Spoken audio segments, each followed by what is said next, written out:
The single biggest problem in communication is the illusion that it has taken place. George Bernard Shaw. Living in a successful relationship with your partner is the bedrock of a happy and fulfilling life. You have someone to share your story with, the wins, the struggles, the losses, the allies, the enemies. And then conversely, when things are falling apart, your person in crime can become the villain that once supported you. This betrayal of reality can and often does underpin a high level of stress and toxicity that seeps into every domain of your life. Research has shown that the quality of said relationships are dictated by the overall positive and negative interactions that couples have. Those negative emotional withdrawals or positive investments into your well-being are mediated by the quality and consistency of communication. So in simple terms, the way you talk to your partner makes you more or less happy over time. So you could argue that communication is the keystone habit of a happy life. And let me tell you, a lot of people are not good at communication. Alluding to the earlier quote at the start of this video, just because you speak the same language as the person you talk to, it doesn't mean you are effectively communicating with them. So in today's video, I'm gonna lay out 5 communication tactics that you can start practicing today to become a master at communication. This will not only help you feel more understood, but also respected, appreciated, and loved by your partner. Because listen, man,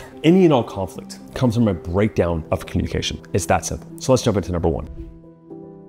Now for this first one, you would think that a lot of people will actually excel at it because it's such common knowledge, but there's also a curse of knowledge, meaning that I think something's obvious, but when I actually look at a lot of the calls with guys and hear the way they speak to their wives, it's not so common knowledge. And that's all about your nonverbals. Now I'm not gonna tell you to slow your voice down, to speak deeper, to make direct eye contact. Those things are obvious. And if you didn't know them, start doing those things, and then she will feel completely differently toward you. The thing I've noticed when I've watched tapes of other couples and done trainings on relationships is that oftentimes most people, I will say women too, your wife isn't perfect, but most people are not aware of how their body is. There's this idea that there is instinct and then higher self, right? Lower self, higher self. And when you are stressed out, you are resulting in leaning into instinct, to protection. And so what happens to your body when you're stressed out? Think about it. How do you feel right now? Do you feel completely relaxed and open in your body? I know it's silly, but at the same time, when you're talking to her and she's yelling at you or she's shut down, I know if I were in your body, it would be like this. Even if on the outside, you are calm, you are stoic, you are not yelling at her.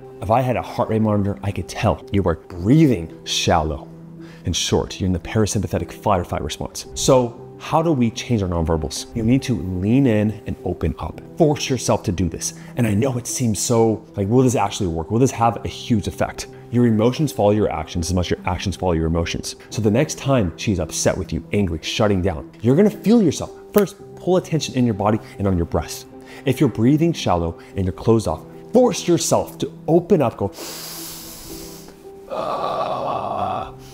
open your jaw, right? And it seems silly, but at the same time, if you do that, what's gonna happen?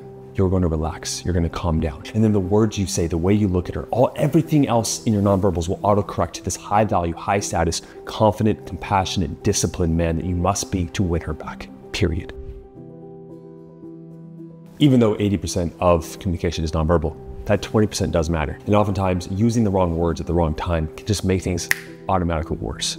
So let's go over a few sentences and words embedded into those sentences that you should avoid using. And I just said the first one, okay? So the first sentence is, you should know how I feel when I speak to you. Okay, there's this idea in cognitive behavioral therapy called shoulding all over the other person or shoulding all over yourself. When you say should, what does that mean? It's taking your reality and placing it on someone else. This is the way you should feel. This is the reality that you should have. And I hate this word because it's used so freaking much with a lot of people on social media, but it is gaslighting, right? It's taking your frame of reality and trying to impose it on the other person. So avoid using the word should. What is a replacement? You always start with I feel, okay? People cannot argue with your feelings. That is, you're sharing your reality, but you're not trying to impose it. So instead of saying you should know how I feel, you would say, how do I feel? I feel frustrated. I feel concerned. I feel irritated. So it's like, hey, I feel irritated when you don't understand my emotions. A lot better. The next one is the word you. Now we love hearing the word you. When I say you a lot on purpose in these scripts because when I say the word you, if I knew your name, it would be a lot better. But the second best is you. However, in conversation, oftentimes when we're heated, using the word you is more of a trigger. So it's something like this. You piss me off when you don't listen to me. Now you can't completely avoid the word you because you have to point out their behavior and you have to say you. However, when you say you piss me off when you do this, okay, it makes the other person immediately go on the back foot. Maybe your wife or girlfriend does this and that's fine. You're not supposed to point out these words in communication. We'll talk about that later, but try to avoid using you as much as possible. So again, you will start with saying, I feel this way when this thing happens. And you can even take you completely out of that equation and just say, I feel this way when this behavior happens. So on actual paper, it would be, I feel annoyed whenever I'm not listened to. It is taking that form of microcosm of the situation and just saying, in general, I feel this way when this thing happens. It's clear that the person's doing that thing. You don't have to say the word you, and it just triggers that person a lot less. For this next one, I was working with Jericho and Alyssa. Now, Alyssa came to Jericho and said, this is what Jericho told me, that she complained the other day that we don't go out enough. And I said, what did you say, Jericho? He said, well, you know, we went out a couple months ago. I've been busy, blah, blah, blah, blah, blah, blah, blah, blah, blah. Defensiveness, rationalization, logic, okay? Now, immediately, what's going on here? Two things are happening, okay? The first, if I was working with Alyssa, his partner, I would actually tell Alyssa to be more direct with what her needs are. So look at the complaint and find the criticism in within. Now, that is your job as the man. Whenever your wife, girlfriend, complains about something, there is a need that is not being met. And to be able to read her and speak to that need and give her that need without even saying anything, that is understanding her on a level no one can even understand her, except for you, right? So what does this look like? I said, Jericho, listen to me. The next time she comes to you complaining about something, you like solving problems, right? Cool. Take immediate action. So she says, we never go on dates anymore. The last date we went on was like 10 months ago, blah, blah, blah, blah. First of all, breathe, open up like we talked about before, but say, you know, baby, you are right. We haven't gone in a while. Here, I'm gonna take us to a nice, beautiful date next week. I want you to wear this, I want you to wear that. It's gonna be great. Problem solved, okay? So in communication, yes, you can see that her criticism at times can make you defensive, but if you could see the need, the request in that criticism, you'll be speaking her language. All right, let's get scientific on this last one with you. These researchers found that the more successful diets, language tended to be associated with greater lexical density, lower ambiguity, and fewer questions. They also found participants were more lexically dense when accepting and integrating a partner's information, but were less lexically dense when responding to a question. Finally, an exploratory analysis suggested that dyads tended to spend more lexical effort when responding to an inquiry and use assent language accurately. That is, only when communication was successful. And also, successful conversations have certain features. They use more specific words, they have less confusion, lower ambiguity, and there are fewer questions asked. That may have caught you off guard a little bit, but let me explain with an example using the who, what, when, where, why framework. So let's go to an extreme to prove the point. Let's say you come home from work and your wife rolls her eyes and sighs loudly. Something is clearly being communicated here, right? Without words. But let's say, for example, she says, I am mad at you. Who? Because earlier today, when in the kitchen, when we were talking, when you said you would pick up my favorite bottle of wine, what? And I don't see it in the kitchen, it makes me think I cannot rely on you. Why? You see a big difference between the eye roll, right? And that whole in-depth point of communication with all the W's involved. Now, I know that's an example with the wife, but oftentimes a lot of men leave out details as well. They have that ambiguity and they lack the lexical density. Whenever you're communicating, if you focus on all the details of the who, what, when, where, why, and also how you're feeling, there is no room for assumptions. So much of communication breakdown is because there are details left out, so the other person has to fill in the blanks. And guess what happens? When you are in fear mode, tense, tight, scared, right? Just completely in your anxiety, what will happen? You will fill in the blanks with negative assumptions, which is why over time, couples tend to fall apart when it comes to communication because of this lack of detail inserted in the conversation. All right, this last one is something I guarantee you never heard before because it's super advanced.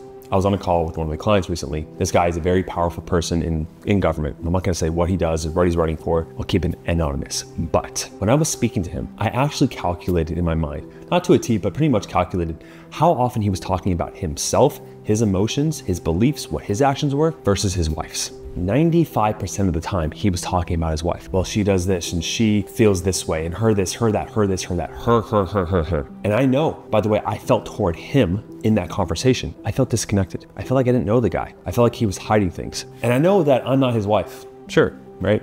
I'm not. But there's this idea that if I were to speak with you one-on-one, the way you make me feel is a lot of the way that other people are felt by you. especially your wife. And I could pick up on these subtle little things that most people can't. And the thing with him is that he was hiding who he was. Now, of course, I wanted to help this guy. So what I said after a long time of him talking, I said, look, I hear you saying all these things. And I appreciate you opening up to me. I really do. One, I haven't heard much about what you've said about your feelings, or I haven't heard much about your values or your actions, what's in your control. Two, even though you're sharing these things with the content of how it's so painful that she's doing this, or it's hurting you, or you even said that a couple times you have anxiety, so he did share his feelings, I see no emotion on your face. I'm not saying you're lying, I'm just saying I feel disconnected with you because I don't see the honesty. In that moment, he started to cry. I oftentimes get men to cry because of that. It's a good thing because that emotion was there. I know it is. I know we are emotional beings. I know it's stuck there, but he was what we call intellectualizing. And most often we talk about logic on this channel, right?